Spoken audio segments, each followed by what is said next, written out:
বান্দা আছে অনেকের মা নাই, অনেকের বাবা নাই। কয়দিন আর দুনিয়াতে বাঁচবেন? একটু নজর করে তাকায় দেখেন সেই দিনের চকবাজারের আগুনের ইতিহাস, শুধু কান্নার আওয়াজ। কত আল্লাহর বান্দারা বললেন আমরা সহযোগিতার জন্য আগায় গেলাম, গিয়া দেখলাম আগুন আর আগুন, তাপের কারণে সামনে যাওয়া যায় না। কিন্তু তাকায় দেখতেছি কত আল্লাহর বান্দা আগুনে পুড়িয়া যায়। ফ্যামিলির ভিতরে ফ্ল্যাটে ফ্যামিলি ছিল, মা সন্তান সবাই ছিল। কেমন যেন দৃশ্য হয়েছিল, মা দেখেছে সন্তানের গায়ে আগুন, সন্তান তাকায় দেখছে মা বাবা আগুনের মধ্যে পড়ে যাইতেছে। আজকে ওই গুলশান বনানী এলাকায় আগুনের আওয়াজ। এরে আল্লাহর বান্দা যার পেটে ব্যথা সে বুঝে কেমন ব্যথা, কেমন কষ্ট। এরে নবীর উম্মতের দল ও যুবক, আজকে আমি যদি টুপি দাড়ি ফালায়া শার্ট প্যান্ট টাই লাগায় চলতাম, কেউ আমারে বাধা দিতে পারতো না রে ভাই। এরপরও কেন টুপি ফালাই না, দাড়ি ফালাই না, লম্বা জামা ফালাই না? এই টুপির কারণে কত গালি, দাড়ির কারণে কত গালি, মাদ্রাসায় পড়ার কারণে কত গালি। রে আল্লাহর গোলামের পরও কেন টুপি ফালাই না রে বাবা? আল্লাহর কোরআন সত্য, নবীর কথা সত্য, এক বিন্দু কোনো মিথ্যা নাই। আল্লাহ তাআলা স্পষ্ট বলেছেন কে জান্নাতে যাবে, কে জাহান্নামে যাবে। ইন্নাল আবরারা লাফি নাঈম ওয়া ইন্নাল ফুজ্জারা লাফি জাহিম। নেক আমলওয়ালা জান্নাতি, গুনাহগাররা জাহান্নামে যাবে। এরে আল্লাহর বান্দা চিন্তা করে দেখলাম গুনাহ নিয়ে কবরে গেলে জাহান্নাম, আর জাহান্নামটা কেমন ভয়ঙ্কর আল্লাহ তাআলা তারও বয়ান করেছেন। ওয়াইলুল লিকুল্লি হুমাযাতিল লুমাযাহ আল্লাযী জামাআ মালান ওয়া আদ্দাদা ইয়াহসাবু আন্না মালাহু আখলাদা কাল্লা লা ইউমবাদান্না ফিল হুতামা ওয়া মা আদরাকা মাল হুতামা নারুল্লাহিল মুকাদা আল্লাতী তাত্তালিউ আলাল আফইদা। এ যুবক, মুসলমান গরিব কান্না করে করে বাড়ি যায়, ইফতারির আয়োজন নাই। হঠাৎ অপর দিক থেকে আসতেছে একটা বিধর্মী লোক, মুসলমানের চোখের পানি দেখে অন্তরে বড় মায়া, ডাক দিয়া বলে মুসলমান ভাই তুমি সন্ধ্যাবেলা কেন কান্না করো? বলে তোমাকে বলে কোনো লাভ নাই, বলে আমাকে শোনাও।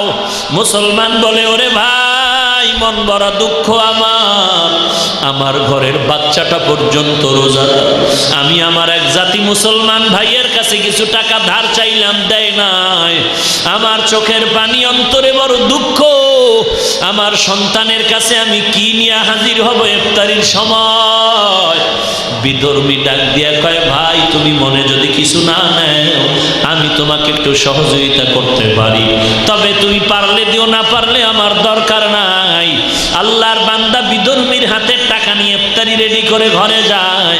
ইফতারি নিয়ে আল্লাহর দরবারে মোনাজাতে হাত তুলে কাঁদে, আর ডাক দিয়া বলেন ও দয়ার মালিক, তুমি আমার এমন এতিম বানাইছো, গরিব বানাই। আজ আমার মুসলমান ভাই তারায় দিল, এক বিধর্মী ভাই কিছু সহযোগিতা করেছে। আয় আল্লাহ, তার জন্য কি দোয়া করব জানি না, তবে অন্তর ভরে দোয়া করি আল্লাহ মেহেরবানি করে তুমি তার সিনায় হেদায়েতের বাতি জ্বালাইয়া দাও। আল্লাহর বান্দা ইফতারির আগে দোয়া করলেন, রাত গভীর হয়ে গেল, সবাই ঘুমে চলে গেল। এরে আল্লাহর গোলাম, ওই মুসলমান যেই লোকটা গরিবের লাত্তি মেরে তারায় দিন সহযোগিতা করে নাই, ওই বান্দা যখন ঘুমায় গেল, ঘুমের ভিতরে তাকায় দেখে কিয়ামত কায়েম হয়ে গেছে। কিয়ামতের মাঠে মানুষের কান্নার আওয়াজ, সূর্যটা মাথার উপরে, জমিনটা তামা। এদিকে জাহান্নামের আওয়াজ, অপর দিকে আল্লাহর রাগান্বিত আওয়াজ। ওয়ামতাজুল ইয়াউমা আইয়ুহাল মুজরিমুন, আল্লাহ বলেন ও গুনাহগারের দল তোমরা নেককারদের থেকে আলাদা হয়ে যাও। ওই মুসলমান ঘুরতেছে আর চিল্লাইতেছে, আশ্রয়ের কোনো জায়গা নাই। হঠাৎ করে তাকায় দেখে হাসরের মাঠের এক পাশে একটা সুন্দর বিল্ডিং, আল্লাহর বান্দা দৌড়ায় গেল, বিল্ডিং এর সামনে গিয়ে দেখে দরজায় তালা লাগানো। ডাক দিয়া কয়, দারোয়ান দরজাটা খুলে দাও। বলে, না না, এই বিল্ডিংটা তোমার জন্য বানানো হয় নাই। কার জন্য? এই আরামের ঘর। বলে, এই ঘরটা হলো যারা গরিব অসহায়কে সহযোগিতা করে তাদের জন্য। আল্লাহর বান্দা চিল্লায় চিল্লায় কান্নার আওয়াজ। এমত অবস্থায় ঘুম ভেঙে গেল। ঘুম থেকে উঠিয়া সকালবেলা ওই গরিব মুসলমানের বাড়ি হাজির। পাওটা ধরে কান্না করে, ভাই আমারে মাফ করে দাও, কত টাকা লাগবে না? বলে, তোমার টাকা আমার লাগবে না। কে তোমারে টাকা দিয়েছে? বলে, অমুক এলাকার বিধর্মী টাকা দিয়েছে। দৌড়ে গেল বিধর্মীর বাড়ির দরওয়াজায়, ডাক দিয়া বলে, ওরে ভাই কত টাকা লাগবে? ডাবল নাও, তোমার টাকা আমি ফিরাই দেই। বলে, কারণটা কি? বলে, বিধর্মী লোকটা ডাক দিয়ে কয়, মুসলমান পাগল, সময় হারাইয়া চিল্লাইলে কাজ হবে না। জান্নাতের বাড়ি দেইখা পাগল হয়ে গেছো, ওই বাড়ি তোর কপালে নাই। মুসলমান আর সহ্য হয়ে গেল। বিধর্মী ভাই, কেমন করে তুমি জানছো ওই জান্নাতের বাড়িটা আমি দেখেছি?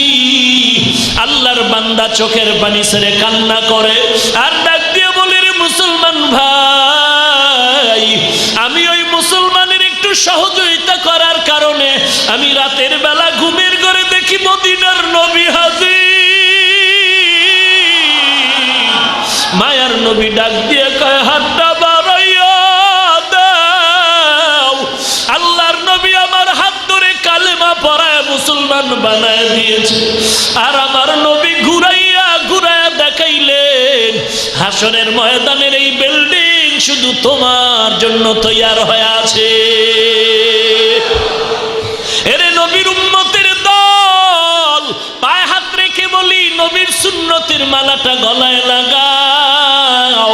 টুপি মাথায় দিয়া পাগল হয়ে যাই নাই, দাড়ির কারণে মাথা নষ্ট হয় নাই, কোরআন পড়ার কারণে জিন্দেগি নষ্ট হয় নাই, স্বাধীনতা নষ্ট হয় নাই। ও যুবক, আল্লাহর দরবারে তওবা করো। আল্লাহ, এক সেকেন্ড সূর্যের আলো সহ্য করতে পারবো না। জমিন থেকে 9,30,00,000 মাইল উপরে সূর্য, রাতের বেলা নাই, তারপরে এত ঘাম আর গরম কেন? মদিনার নবী বলেন, এই সূর্য হাসরের ময়দানে মাথার উপরে নেমে আসবে, সূর্যের তাপে জমিনটা তামা হয়ে যাবে। ওরে নবীর উম্মতের দল, ওই কঠিন শাস্তি সহ্য করার শক্তি নাই। আল্লাহর দরবারে গুনার কথা স্মরণ করে তওবা করো। সাহাবায়ে কেরামরা যদি জান্নাতের টিকিট পেয়ে সারা রাত কান্না করেন, তোমার আমার কান্না না করার কোন রাস্তা আছে? সমস্ত আল্লাহওয়ালারা কান্না করলেন জাহান্নামের আযাবের ভয়। এমন কোন আল্লাহওয়ালা নাই কাঁদেন নাই? মরণ পর্যন্ত কান্নার আওয়াজ। আল্লাহর কসম, যত আল্লাহওয়ালা এই জমিনে এখনো আছে, ভোর রাতে গিয়া খবর নাও, তার রুমের পাশে দিয়া কান লাগায় দেখো, কান্নার আওয়াজ। ওই আল্লাহওয়ালারা আল্লাহর দরবারে কান্না করে কবরের আযাবের ভয়। ওই অন্ধকার কবরে গুনাহ নিয়ে যদি যায়, দুই পার্শ্বের মাটির চাপ, জাহান্নামের আগুন সহ্য করার শক্তি কারো হবে না রে আল্লাহর গোলাম। নিজের চোখে যদি পানি না আসে, মনে মনে ভেবে নাও, আল্লাহ আমার উপরে বেজার। এলাকার মানুষ আমাকে চেয়ারে বসায় দিল, সবাই সম্মান করে, আমার মতো বক্তা কেউ নাই, কিন্তু আল্লাহর কসম করে আমি আমার আমল নামা দিয়ে তাকায় দেখতেছি, এই মজলিসে আমার মতো গুনাহগার আর কেউ নাই। নফসের ধোকায় পড়ে, শয়তানের ধোকায় পড়ে এত মারাত্মক অন্যায় করেছি যে গুনার কারণে আমার হাত নাপাক, আমার জিহ্বা নাপাক, অন্তর নাপাক, চোখ নাপাক, যে কারণে আজ আমার দিলটা শক্ত হয়ে গেল, চোখে পানি আসে না। আল্লাহর কাছে তৌফিক চাও। নবী বলেন, কান্না করো, কান্না না আসলে কান্নার বাহানা করো। কারণ দুনিয়ার ঘরে যদি আগুন লাগে, পানি ছাড়া যেমন ঠান্ডা করা যায় না, গুনার কারণে যদি জাহান্নামের আগুন জ্বলে, তোমার চোখের পানি ছাড়াও ঠান্ডা হবে না।